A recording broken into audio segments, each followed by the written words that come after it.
согласно она што ние цело време го коментираме, капацитетот на опозицијското расположение кој што владае у држава. Кога ги немаш тие фактори на дело, тогаш е сериозен проблем за државата. Мичо, ама ти збориш за партиската опозиција, за политичката опозиција.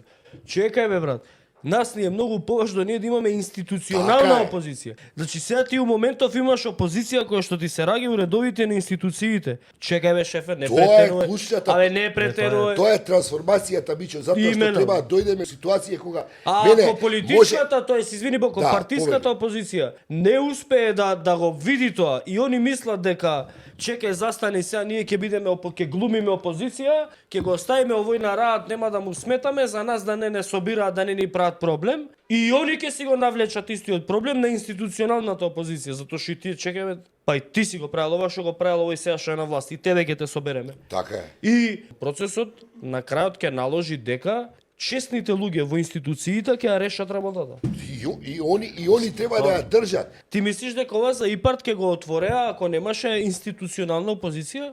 Ако немаше луѓе, истрагата е од лани по пријава, од лани, значи новиот директор доаѓа, го пријавува еден човек, не е битно се, го пријават. Од лани е истрагата. Ја отвараат уште тогаш пријавата. По пријава на странски заинтересирани страни. Ја тераат, овие пробуваат да ја запрат приказката и доаѓа еден обвинител или обвинителка и прави вака. Терај.